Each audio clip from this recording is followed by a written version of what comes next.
Hello, gamers. I don't know what kind of video this is going to be, but let's call it a video of exploration. I started playing this game just because I thought the ad looked cool. And I really didn't do any research on the game. What is the game? What's it about? What was the developer's intent? So I came to Wiki, Albion Online, and here's a cool little PC. I used to collect these, and I'm going to try to find one online to buy it. But it kind of confuses me because it says Albion Online is a free-to-play medieval fantasy MMORPG by Sandbox Interactive, a company under the Stillfront Group since January 2021. Wasn't this game created in 2017? Maybe this is wrong ad. I don't know. It is set in a medieval world. Albion Online is a medieval fantasy game based on the Arthurian legends, with militaristic strategy aspects to it. The game has been translated into 11 languages and has over 5 million registered users over 3 servers. 3 servers, that's it? Wow. How'd they get that many people playing on 3 servers? I leased a server one time for a game I created a long time ago, and it was top of the line. And I could only have 500 players at any given time. So this is impressive, today's technology. But anyway, gameplay. Albion Online's gameplay centers itself around a classless system in which the equipment a player chooses to wear defines their abilities and the way they can play. Players can go out and do activities in Albion's world in order to gain fame, which is basically experience, XP, which functions similar to experience in other. Spoke too soon. Similarly to experience in other MMORPGs, fame is used to level up skills such as proficiency with a weapon. Achieving a certain proficiency will allow the player to use higher tier of the same weapon class. Okay, we know that. Items in Albion Online have 8 tiers, ranging from beginner to elder. Item power, which is IP, of an item increases with the tier. Items can also be enchanted, giving them more IP. Levels of weapon specialization, commonly referred to as spec, which is leveled up with fame, also significantly increases IP. IP, item power. How does that work with the other stuff? I mean, it sounds obvious, but I'd like to know more about it. The game has a large open world map that players can travel through. Different PvP zones offer different levels of risk and reward, including yellow, red, and black zones.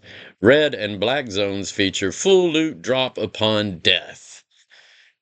The game has a fully player-driven economy, which I greatly love. All equipment and items are made by other players. The game offers both PvE, which is player versus environment, and PvP, player versus player combat. Players may join a guild, which are created by other players for a fee. I don't charge anything for my, well, yeah, there's a fee to set it up. Maybe I misunderstood what their intent was. Guilds may consist of up to 300 players. Oh, I did not know that. I didn't know there was a cap. May consist of up to 300 players and fight over territories, castles, and other objectives. These large-scale battles are called ZVZ, short for Zerg versus Zerg. Yeah, I've heard this term before, and I wasn't familiar with what it meant. These large-scale battles are called ZVZ, short for Zerg versus Zerg. Guilds may additionally form an alliance together. So if you got 2 guilds at maximum, they can alliance together and create a 600 capacity, or whatever their current population is, membership. So that's interesting. Development. The game was developed and published by Berlin-based studio Sandbox Interactive. During the beta stages of development, players were able to purchase Founders Packs. I want those.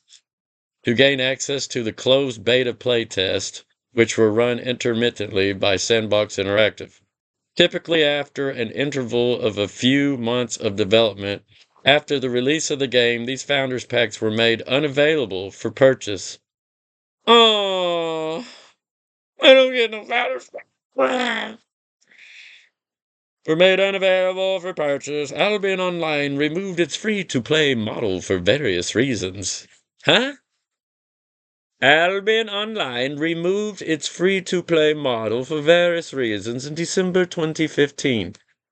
What? I thought this game came out in 2017, which was then made free again at a later date. Interesting.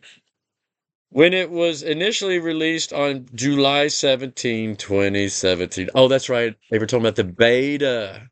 Haha. Okay. Albion Online offered a selection of starter packs, which granted players access to the game and offered a varying amount of gold in-game currency to get started. Once a player purchased any of the starter packs, they would be granted open-ended access to the game with no extra mandatory fees. Players could also purchase membership for a limited amount of time without the benefits of the starter packs. By April 2019, Albion Online went free to play. Players can also buy premium with in-game currency, gold and silver.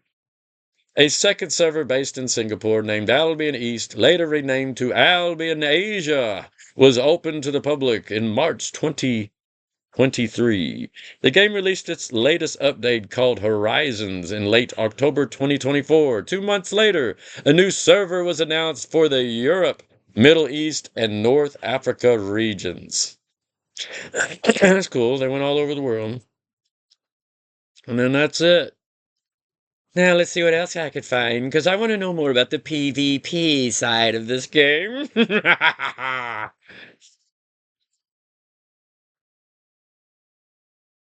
So my search brought me back to Albion Online's main website.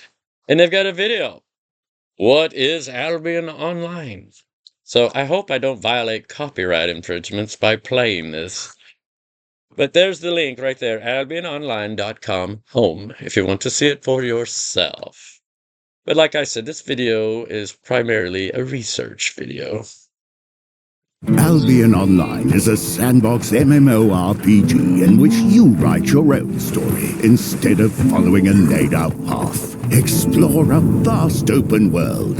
Everything you do has an impact on Albion's player-driven economy. Every piece of it. You know, this game would be way better if it wasn't top-down view. They show all these videos of full 3D, 360-degree rotation. Why is the game like that? That'd be so much better. It would totally change the way you battle and stuff too, because, well, you just got different angles to be able to look at things. I don't know. I don't know why it's not like that. It surely has the capabilities of doing it, unless I'm dumb and I've been able to do it the whole time and I just didn't know. But anyway. Equipment is crafted by players from resources gathered by players. The equipment you wear defines who you are. Switching from knight to magician is as easy as swapping your armor and weapon, or be a combination of the two. I love that part Venture about this game. deep inside dungeons on your own or with a group of companions. Explore realms beyond Albion, teeming with treasures and resources. But beware of dangers lurking See in the those kind of shadows. angles? They're awesome. Relax by retreating to your personal island, where you can build a home, grow crops, and raise animals. That's so cool. Grab a fishing pole But and head for I don't get to Albion's see rivers, lakes, and oceans. You don't get to see these angles, though. You don't get to actually experience these kind of angles and close-up 3D aspects when you actually play the game, and that's kind of misleading. And man, I don't know why you can't do that. That would make the game so much better. Uh, I love that. Are they ashamed of their graphics? I mean, the graphics, yeah, they're kind of cell shady, but I mean, they work. They're good. They're pleasing. I like the fact that they're not hyper realistic. It reminds me that I'm still in a game, not to take it too seriously, you know. Some games you can get so immersed in them you forget you're in a video game. That's not good. It's not good psychologically. But this game, it's cool. I like it. I just wished you could have these full 360 rotational views. Join a guild, play together, take part in massive player versus player battles, and claim your piece of the world. Look at that view. This That's a cool is view. Albion Online. Awesome.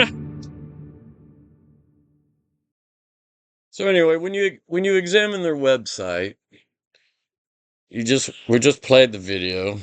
Good video, by the way. But the video doesn't really tell you a whole lot. It doesn't tell you the core part of the game. It tells you a just brief visual introduction of it looks like it's fun. It looks entertaining. So they proceed as you scroll down. Fight for your life. Challenge yourself with intense, exhilarating PvP fighting with the greatest warriors in the open world of Albion. Gear up and use teamwork to send the enemy fleeing from the battlefield. Only the most skillful fighters will leave the field victorious. And I must say, that is true.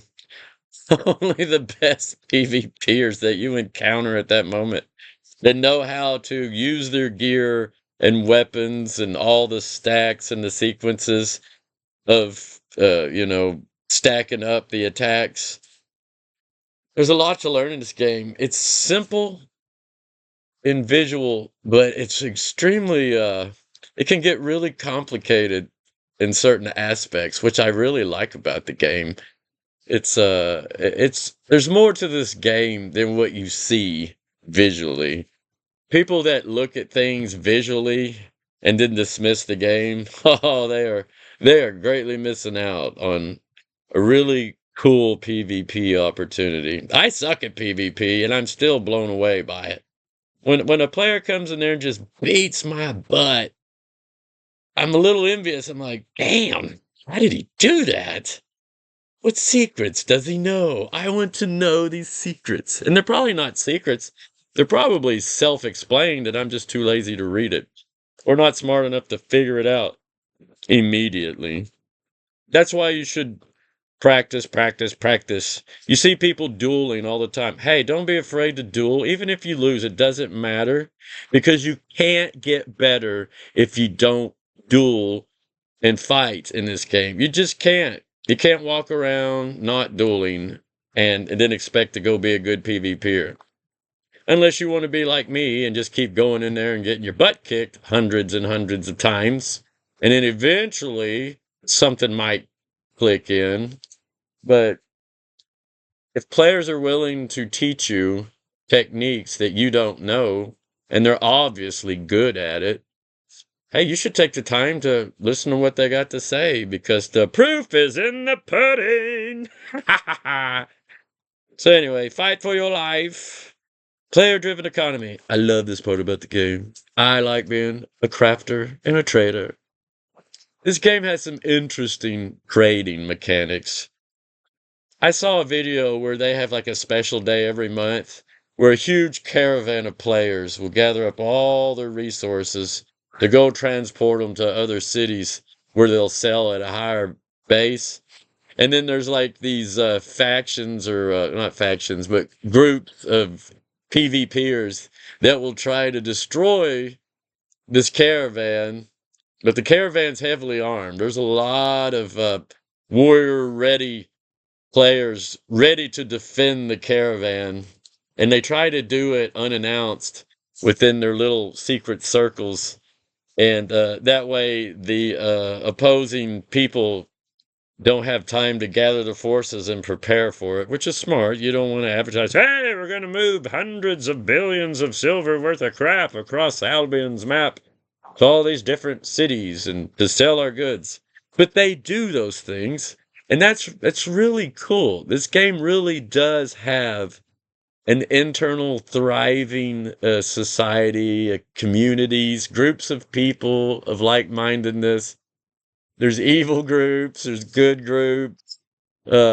It's really cool. I haven't seen anything like that in other games where you really, if you really want to get up in the higher tiers of the game, especially like in making money without spending real money, uh,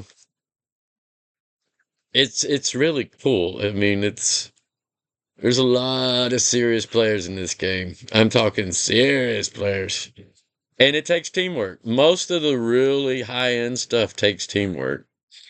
So that's really cool. I mean, I'm not personally involved with any of those kind of communities, but who knows, maybe someday I'll create my own if the game keeps going. I hope it keeps going. I mean, I'm late to the game. I'm like barely a year in, if that. And I really love this game. And it takes several years to get a game polished. This is the time I like to come into a game. Sadly, this is the time when the developers and the people that have been heavily involved in it are tired of it. They finally get the game polished and stable, and then they bail on it. And I hope the people with Albion don't do that. You developers, you people with Albion, rethink your thinking. You are finally at a good start. You've worked your butts off so long to get this game to where it's at. I know you're tired. It's been a long journey, but your game is good now. This is where you wanted to be at day one. You are there now. This is when you should really focus on this game and not give up on it, because you've got something really good here, like really good. There's a there's a lot of games that look cool and have amazing advertisement, but then when you go play the game, they suck. They just flat out suck. There's a lot of games like that. I'd probably say 95% of the games that exist right now, they spend more money on their advertising and their visual bait to get people to come try it out, and the game's not it's not good. This game is good. I know this game is really good. It's just new players need more help when they get started, because I ain't gonna lie, it's overwhelming in the beginning. I mean, after you play it about a month, it or longer, you learn it. But man, new players have it's confusing. It can be overwhelming. It's like I'm not, simple-minded people like myself. It's a lot of data to take in suddenly, and you see, if you're out watching other players' YouTubes, some of the info is not given at the right time. Like, just get your Reaver up to this and get tier 6 armor and go into PvP, and then you go in there and you get butt munched, and you find out you can't compete because what they didn't tell you was they've got a year or two playing on their Destiny board, and those base stats that you get from each level of your Destiny board add to your overall IP power and stuff, the power of your character in general. So those guys are going to own the other guys. They'll do it even in lower tier armor. So, stuff like that, I failed to receive as input because the input wasn't given in the sessions that I was observing, if that makes any sense. But anyway, just bear those things in mind, new players. Like, this game, your Destiny board is everything, and especially your specializations and your weapons. Those little 0.02 or 0.2% increases, they stack up. They stack up fast. And there's a small spectrum of points. I don't think it exceeds 4,000. I'm not for sure, but I haven't seen anything go past 4,000. So anything within that 4,000 point ratio is a lot. I mean, it's a lot. Like 0.2% or yeah, 0.2% can give another player an edge over you. I mean, those 2 points or whatever in damage is all they need to defeat you. If they time their stuff right and everything went as planned. 1 point, 1 point higher than you is all that's needed to defeat you in a PvP battle. Because the game looks at You had 100, they had 101. Boom. As far as the damage inflicted, and all that. What I'm trying to say is the small numbers in this game when you increase in level and even on weapons, it may seem like a tiny amount, but that tiny amount's all you need to be victorious in a battle. Because, at the end of the battle, it's points divvied out is what counts. So anyway, so real estate, player housing, build a house, then set it up in style. Comfy beds, tables laden with food, hunting trophies, chests to store your valuables, grow your collection of furniture and decorations to make your house a home. And it's pretty cool. The decorations, like you've got all kinds of outdoor decorations that you can place pretty much anywhere on your island. And I see people placing those decorations out on the open world map too. I haven't tried to do that, but I see it all the time, and it'll say who placed it. So, but I think after the server resets, for me, it's around 3:30, no, 5:30 in the morning, I believe. 3:30 or 5:30, I can't remember. I rarely stay up that late. And then all those decorations that weren't on your island will be wiped out. So if you place a decoration down in the real world, make sure you go pick it up before the server resets, unless you just don't care about losing it.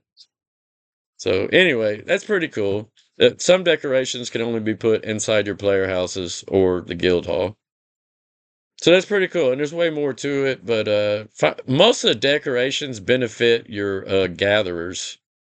You could put like these NPC gatherers, and you can give them like, oh, they you can't actually see them do the missions, but you can send them out on, like imaginary journeys where they just vanish and then they come back, and supposedly they went on this journey and gathered all this stuff to give to you, that you can sell or do whatever with.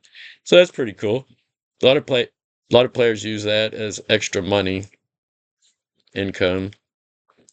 Character customization. The game has a lot of customization to it.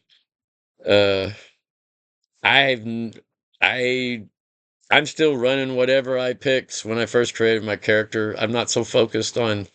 I'm more concerned of what the armor and stuff looks like. I wish there was more armor characterizations. The character customization, yeah, it's great, but it's not really a big concern of mine. I mean, once I pick something, I pretty much stay with it till the end. But man, it would be cool if they had armor customizations, like where you could change the color of your armor to match certain things. But like they do have things that auto match like your guild colors, like your cloak or your robe. What am I trying to say?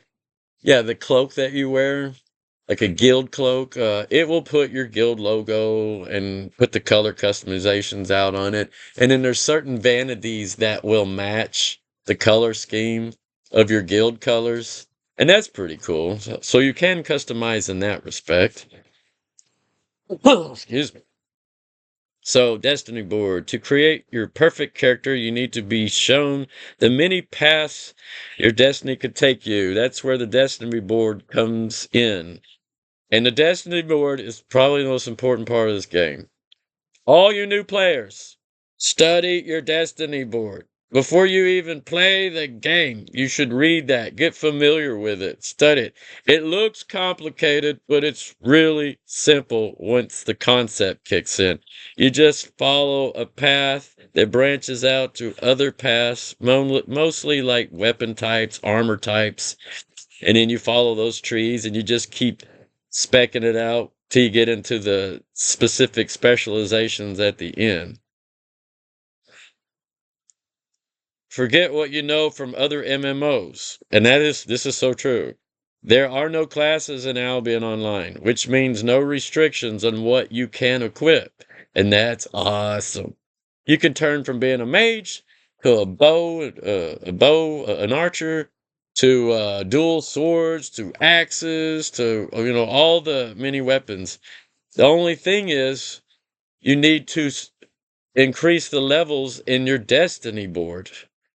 Increase those levels to make you more proficient, more powerful in the gear you're wearing, the weapons and the armor stuff you're wearing. And the higher you get up there, the more powerful you'll be with that tier set. So you may be level 100 on a sword, and then you throw in an axe you've never used before, and you're going to be down there at level 1. And you can still use the weapon stuff, but you're only going to be a fraction.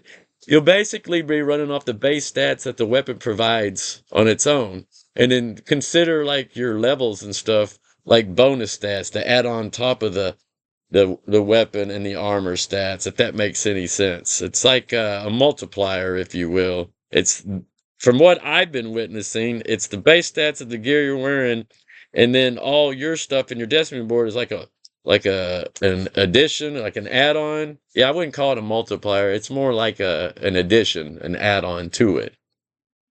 And you can't really see that visually. There's no layout that I know of that shows you your overall power, your Destiny board stats mixed with your gear and weapon stats. I could be wrong. If I am, let me know in comments. But you pretty much have to do the math in your head, and that's those little secrets that a lot of players don't figure into their spec and their build. It would be cool if they had something like, all right, this weapon has this IP and this base damage. Oh, okay, we're going to compare your Destiny board specs with what you're wearing and show you what your overall specs are. That would be cool to have. I don't see that unless it's automatically plugged into the weapons and armor. I don't know. Maybe I should create a new tune to see. I haven't seen it. Surely I would have noticed something like that. But anyway, if it doesn't exist, that would be cool to exist.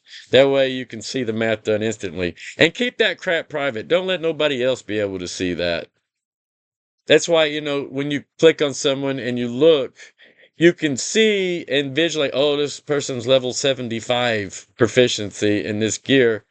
And if you do a lot of PvP and, each one of the players is like really proficient and good in what they wear, then you can kind of get a memory type. Like, this person hit hard. I killed one at 40 and it was a good battle. This guy's 75 and the last guy I fought at 75 kicked my butt. Those level differences made a huge difference. And then you made like, oh, I don't want to fight this guy. But I want to see actual numbers. That's what I want to see. So yeah, forget what you know about other MMOs. There are no classes in Albion Online, which means no restrictions on what you can equip. Experiment to design and create your own perfect build. In Albion Online, you are what you wear. And that is awesome. The you are what you wear is so cool. I mean, that is 100% true. A dangerous world, demons of hell. From hideous fiery nightmares comes an entirely new threat to the world of Albion. The demons of hell, for now their presence is felt only dimly as they try to force their way through the gates between this world and theirs. But their will to cross over is unwavering. Yeah, I like the visuals on it. It's pretty cool. They're not really scary looking monsters. They're kind of cute. I think they're kind of cute. The little goblin you could turn into with the hellfire imp staff or whatever it's called. He looks more cute than anything. Yeah, he's a little demon that shoots a big giant fireball out of his mouth, and then he got like this circle of fire which hits really hard when it initiates. But that's pretty neat. Oh, a dangerous world. The heretics. The heretics were corrupted heavily by the magical fallout from the Great War, and are now barely recognizable as their former selves. Crazed, they roam the world of Albion, with no purpose but indiscriminate murder.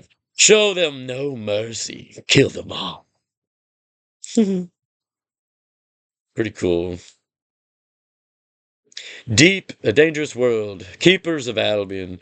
Deep in the forest dwell Albion's oldest denizens, its keepers, the native inhabitants of Albion. Channel its dangerous magical power from the nature around them, and are remnants of a forgotten era of peace. They will fight fiercely for their homes.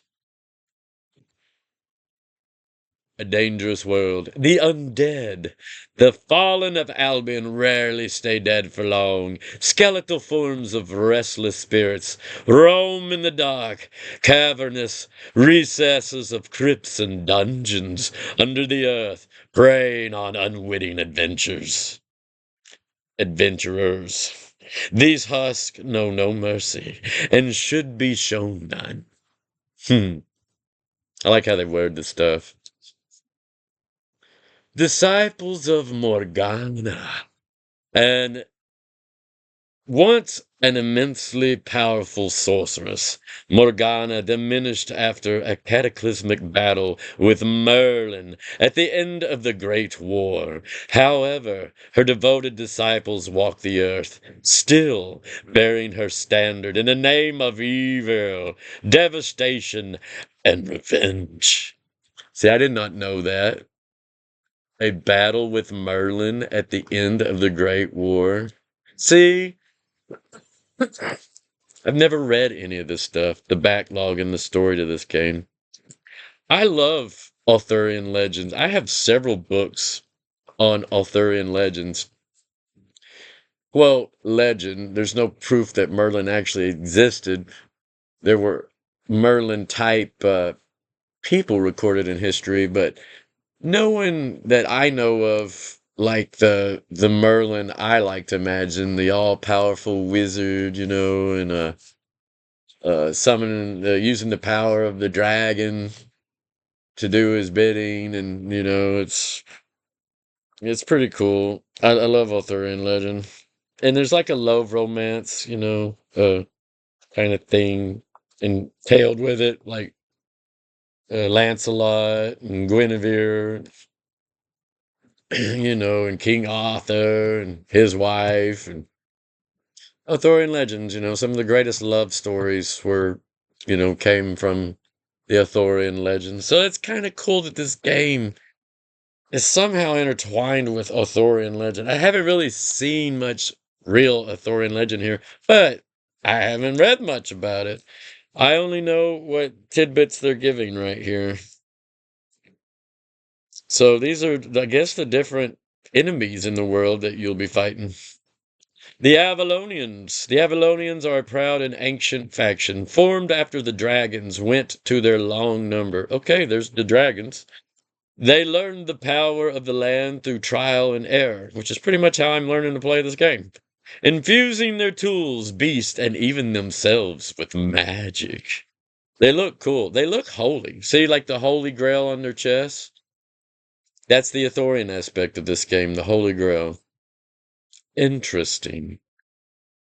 None of that stuff. I mean, I noticed I've got one of those outfits, the tier 5.4, and I saw the Grail, and I wondered if that had anything to do with Arthurian legend. And now I know it does. So that's cool.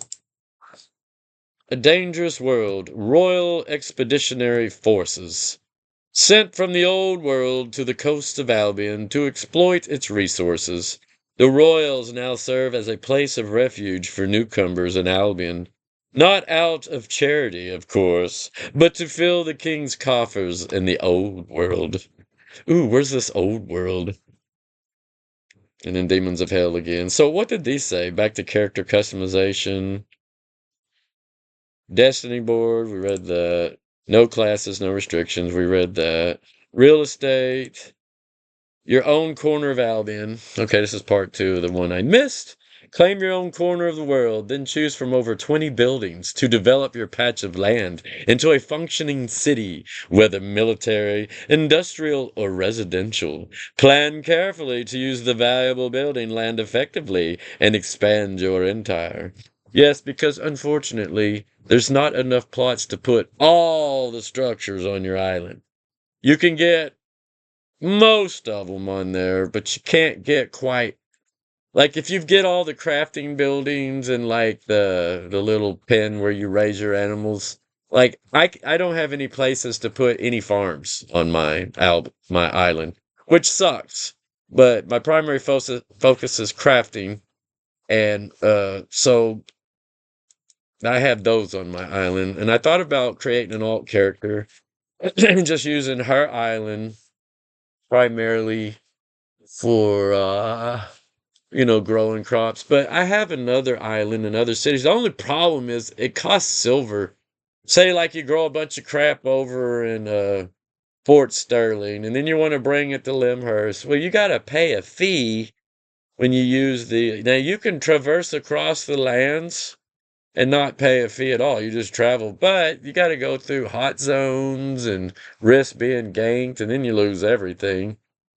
But if you don't do it that way, the game has a tax and a fee that's the percentages are pretty much the same amount that your profits would be. So you get robbed off your profits right off the bat, which I think is dumb.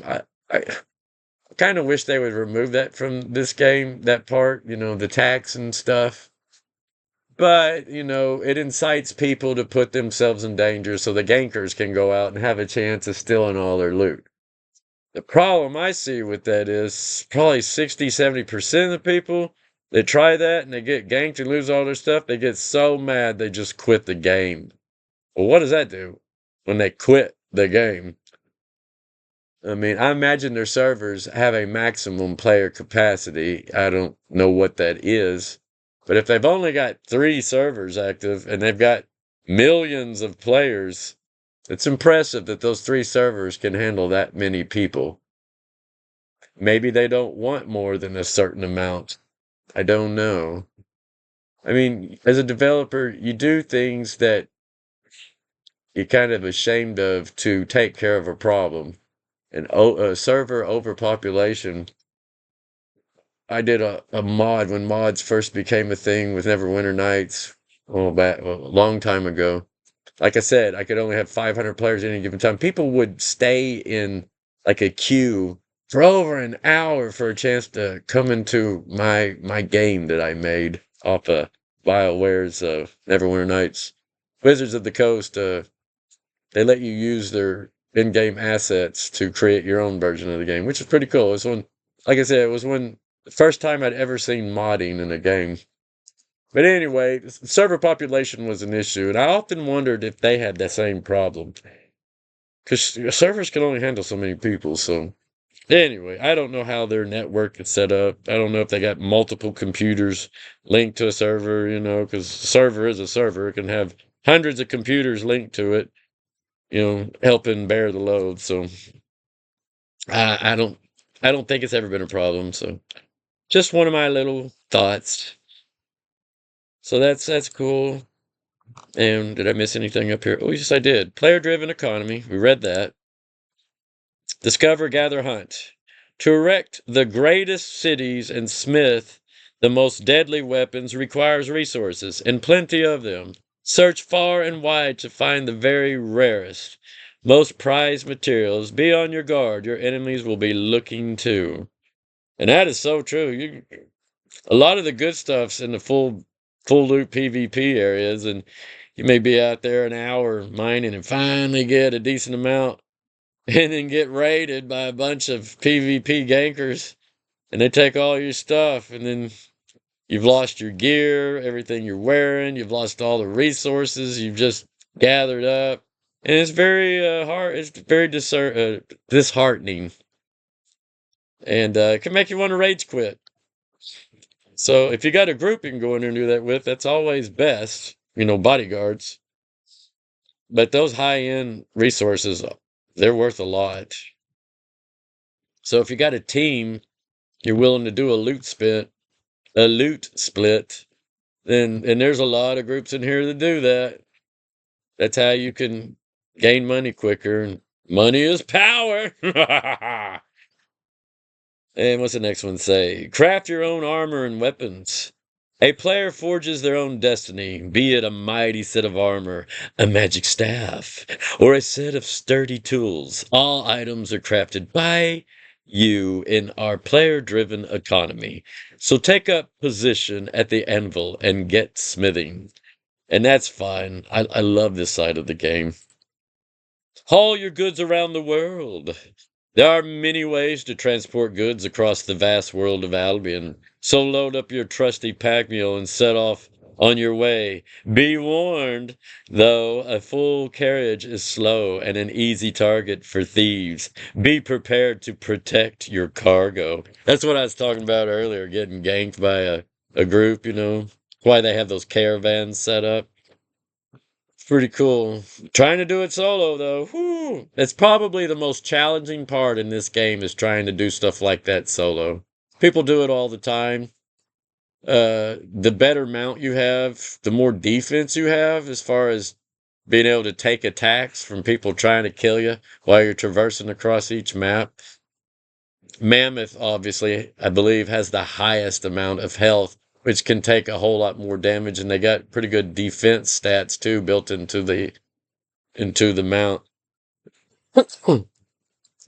They're the most expensive item in the game, though. Right now, they're over 200 something million silver for a frickin' mammoth. What else has got one more? Trade your goods at local marketplaces. Have more resources on items than you know what to do with? Or are you looking for a particular kind of blade? Take yourself to the nearest marketplace. Plenty of traders await you there, and you're sure to find what you're looking for. And yes, the market is cool. I use the market a lot. I will sell my middle tier crap and then go buy the higher tier stuff that I need for crafting because I'm a weakling and I can't survive in the full loot PvP zones yet. But that's that upper echelon I'm talking about. Those groups that can get those tier 7 and tier 8 resources and sell them on the marketplace. Those things are worth a fortune. Some of those things are worth millions of silver just for one. And you may need 20 of those things. Like a blight staff. If I had to buy the resources off the market to build a tier 8.4 blight staff, right now it would cost me, I think it was 60 something million silver. But yet these people that can go get the resources will sell that same weapon that will cost me about 65 million silver. They'll sell theirs already crafted, ready to go for about 55 million silver. So that's a 10 million silver uh increase. Like I would never be able to profit by selling those 8.4 items without getting the resources myself because they can sell their stuff cheaper and nobody's going to pay more for the same dang thing. So it's not feasible to buy those resources off the market. They're always 10 to 15% higher in resources, sometimes 20% if you crafted it yourself by buying all your stuff off the marketplace versus somebody who doesn't have to pay those high prices and can go get the resources themselves and they can sell their same items for 20. I've seen some like 30% less than what it's going to cost you to buy the resources to make it. It's what I'm trying to say. So the market's a good thing, but it's not the best way to get your resources to craft. If you're just wanting to make something for yourself and you're willing to spend it and you just want your name on I made this, which I'm guilty of myself. I love making my own armor. Like everything I wear, 9 times out of 10, I made myself. Now, my blight staff, I'll admit, I did not make that 8.4 blight staff. I make all the tier 6 and below, I can make, fairly easy. I can make the 8.4, but like I said, it's going to cost me 65 million to make it when I can just go buy one for 50 to 55 mil. That's 10 million silver more just so I can say I made this, if that makes sense. Which I may get so prideful I do that, but who cares? So, did I read this? Trade goods local market. Yeah. So anyway, oh, I didn't read all the PvP. PvP action, challenge yourself with intense, exhilarating PvP fighting with the greatest warriors in the open world of Albion. Gear up and use teamwork to send the enemy fleeing from the battlefield. Only the most skillful fighters will leave the field victorious. What's the second one say? Fight for your life. Guild warfare. Conquer a piece of the vast world of Albion for yourself. Territories allow your guild to collect valuable siphoned energy and gather precious resources. Claim yours, then expand your empire and protect it from invaders. Yeah, you will constantly be under attack by opposing guilds, which can be fun, but can also be frustrating when you suddenly lose everything you worked your butt off for. But it's something to do in the game, and it's very rewarding because that energy sells for pretty good amounts of money. Fight for your life. I already read this, didn't I? Oh, PvE battles. Now, see, this is the part I love. I talk a lot of crap about PvP, primarily because I suck at it. But, and I'm greedy. I don't like losing my stuff. But, I'm also smart because I've taken the time to establish myself economically.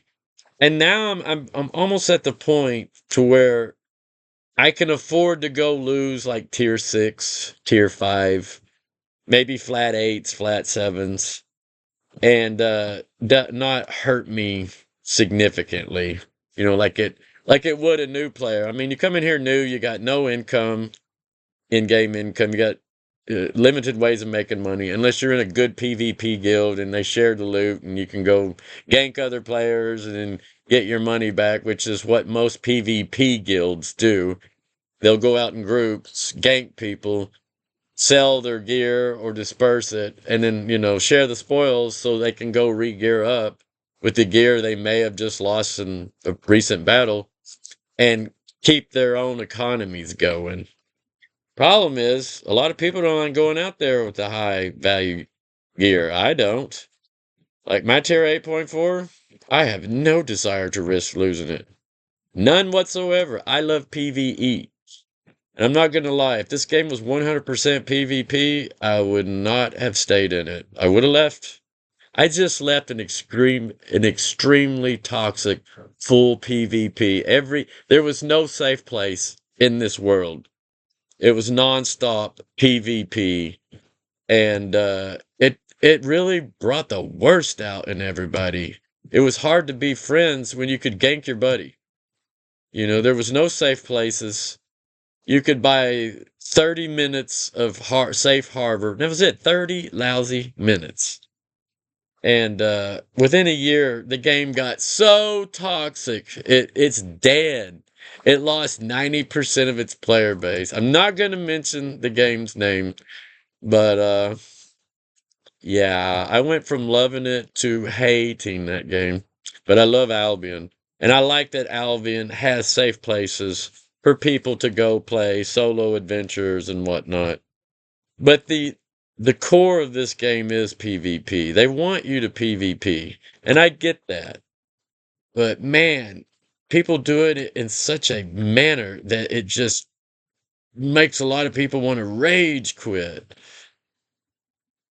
So it's hard for new players, especially solo players that are new to the game. And if they go into a full loot zone, they lose. Both of my nephews didn't even last a week in this game. They finally spent a week gearing up, spent some money to get ahead, and I tried to tell them, money only does so much in this game. It doesn't really make you a better player. I'm evidence of that. I could buy everything that silver could give me in this game, and it's not going to make me a better player. I mean, there's skill. There is skill. There's that destiny board that you got to level up. And then there's just flat out skill to this game. The way you use your items matters. It matters a lot. And I just had a discovery in a recent video on I was using my battle axe wrong. And then I suddenly realized I do this attack first, which adds like a stack to this attack. And then not just do it, but do it like X amount of times. And even that little process has a timed window. You have so many seconds to execute the stacks to a maximum of 3, and then get positioned. Hopefully you're positioned immediately to do the secondary weapon type attack. And there's like 2 levels to that. But if you can manage to get the sequence stacked at maximum in both episodes, it's devastating. The attack is devastating. It's like 2,000 points of damage, which is almost a one-shot kill for a player that's around 2,200 health. Just from one weapon. I've been playing it the weak way, where it wasn't even getting a third of its damage. So there's stuff like that in this game. There's ways to use your gear and your items, your gear, and your weapon properly. There's sequences that do matter. It's almost like combos. Like, remember, I used to play the hell out of Mortal Kombat, and you entered your combos perfect. And if you did the combos right, you got super attacks, and you just did like amazing damage. Well, this game's kind of like that. It's got a sequence, a step process. And if you do this, this, and this, and get the timing right, and then do this, this, and this, and hit your target, they're gonna hit like for 4 times more damage almost. It's amazing. So read and study what these items do, because that in itself makes a huge difference.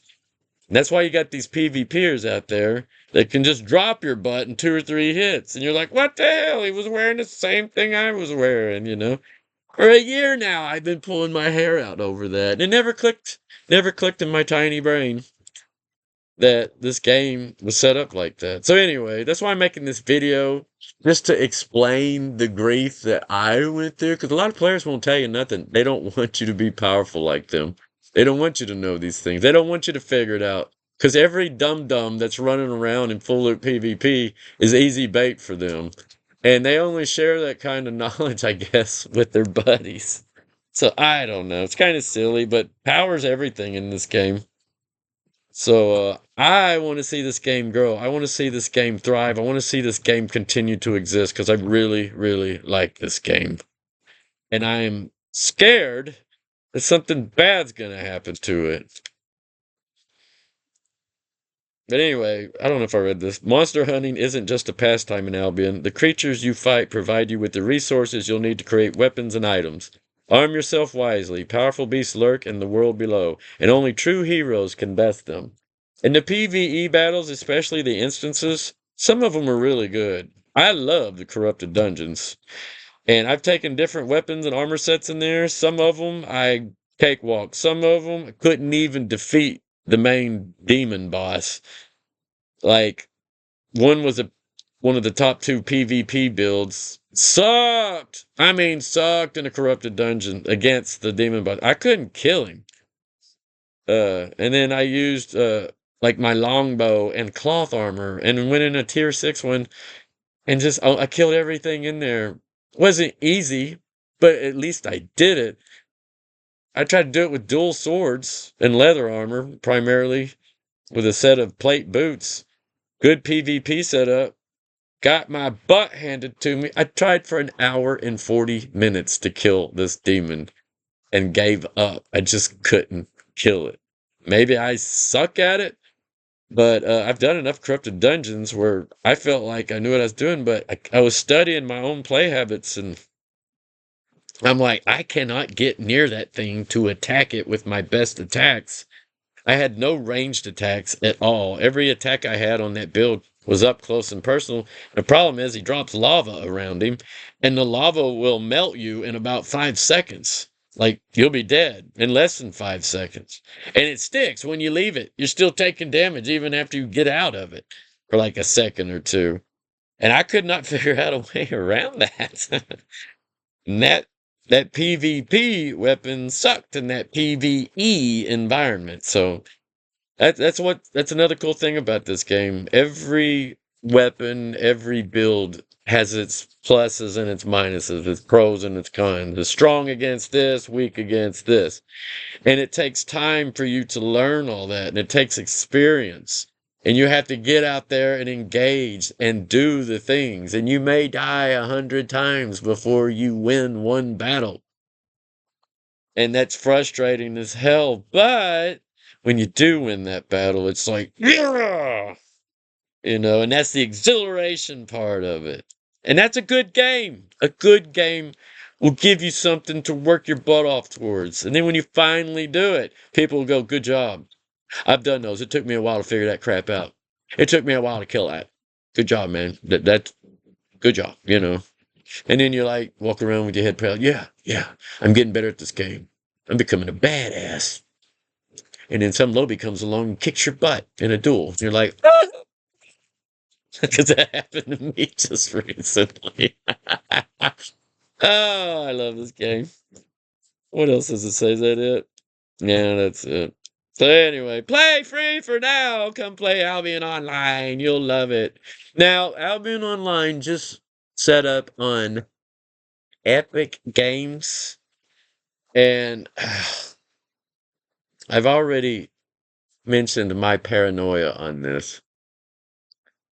But if I was a new player and I was coming into an MMO that's finally polished, but now maybe on the verge of being abandoned by its developers, they haven't said they're going to do this. This is strictly my paranoia. I've been around a while, so I've seen games.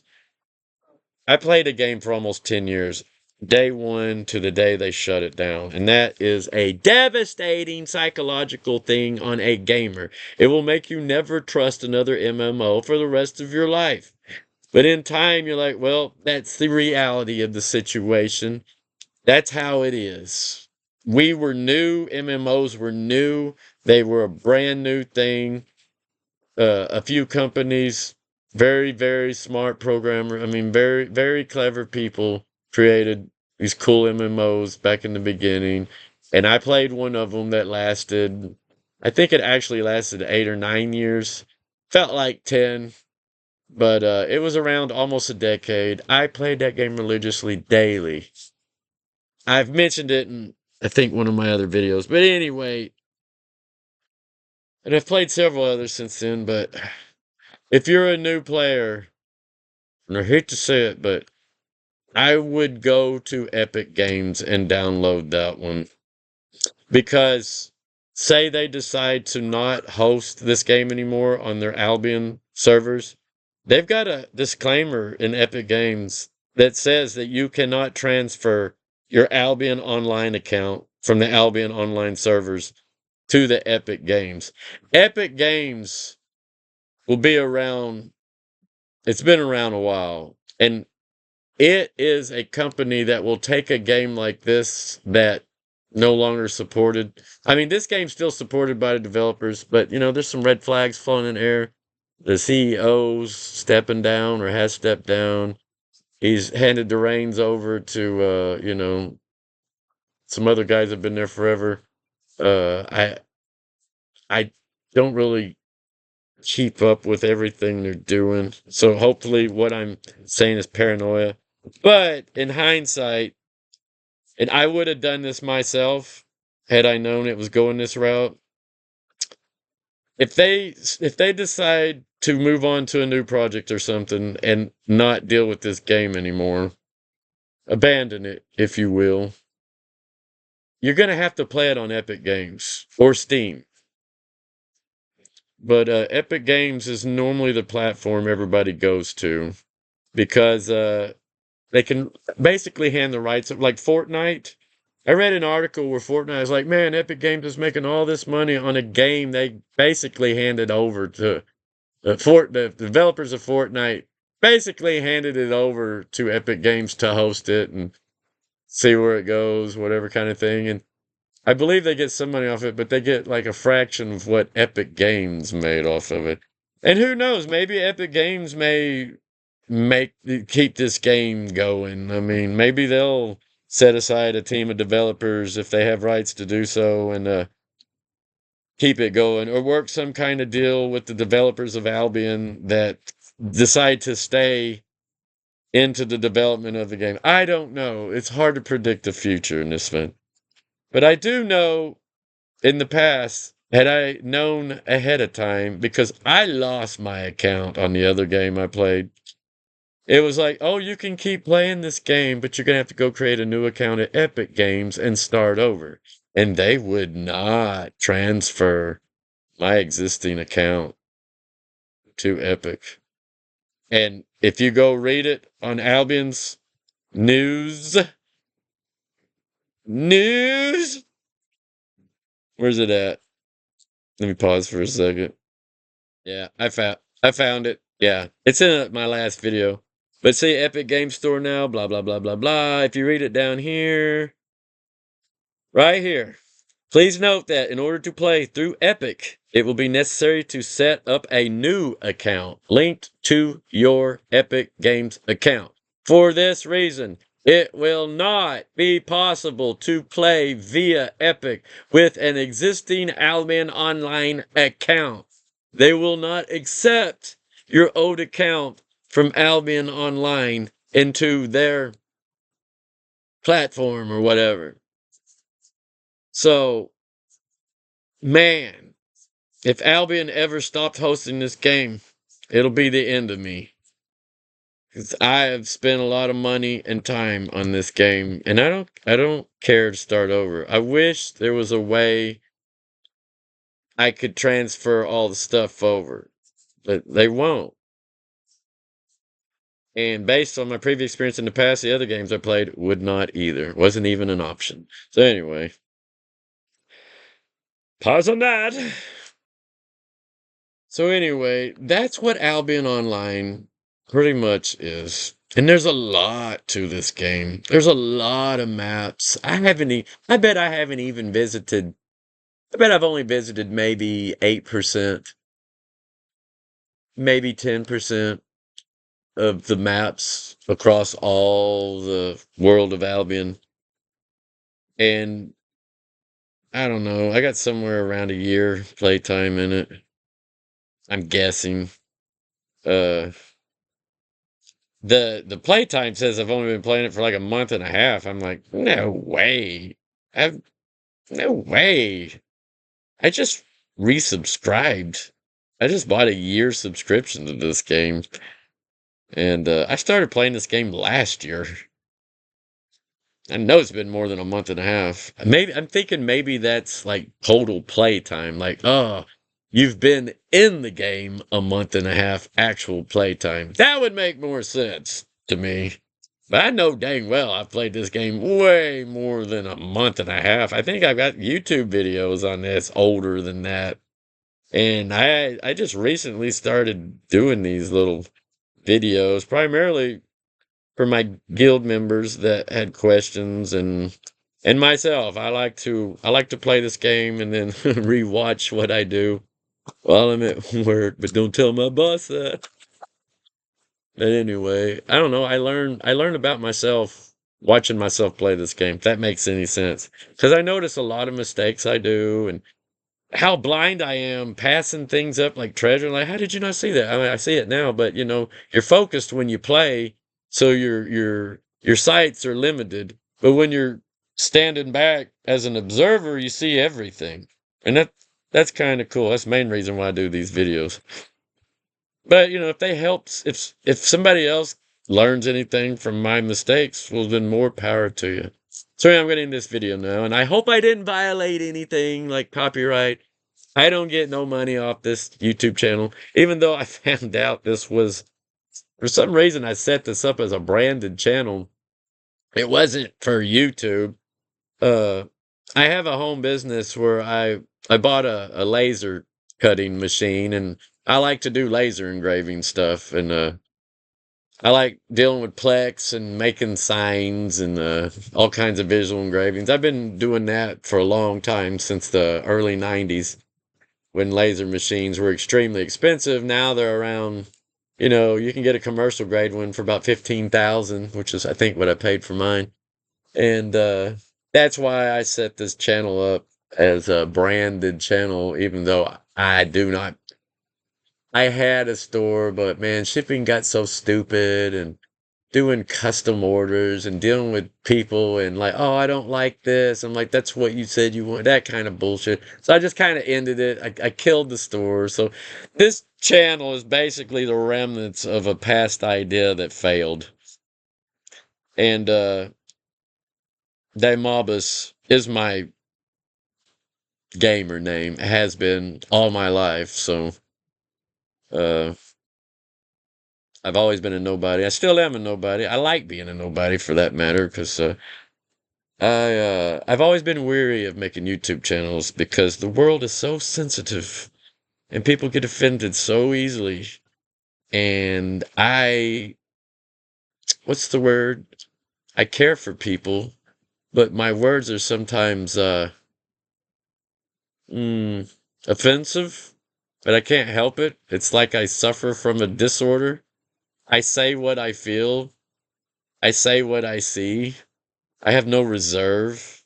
It's very difficult for me to reserve my speech because I'm full of emotion, and I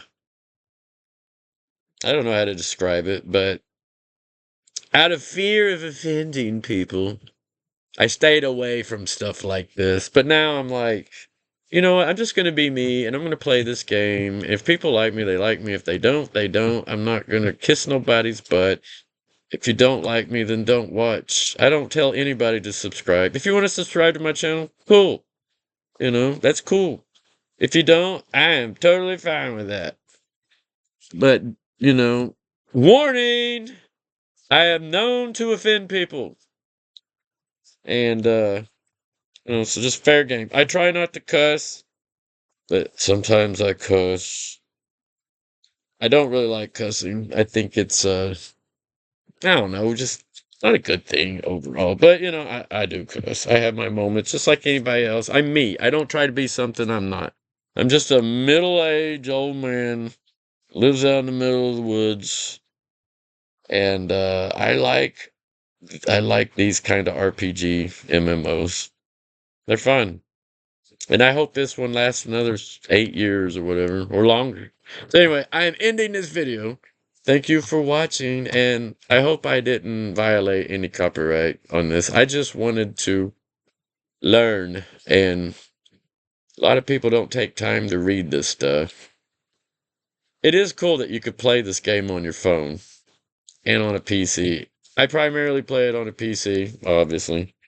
But it's cool that I can just I don't have my computer with me. Oh, no problem. I can get on my phone.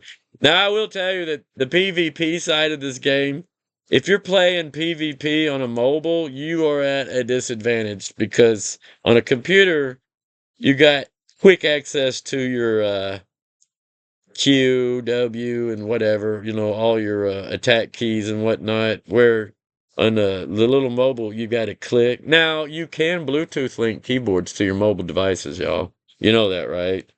And if you got a big tablet, then you could play it that way. And I do have a system that would probably let me play it. There are a couple things about the mobile that I like. The auto targeting. Like the auto targeting, if you set it up into your settings, like you could tell it which target to set, set like a priority level to your auto target, like player, mob, aggressor, whatever. That's handy. And maybe you can do it on a computer. I haven't figured it out yet. Maybe I should research that.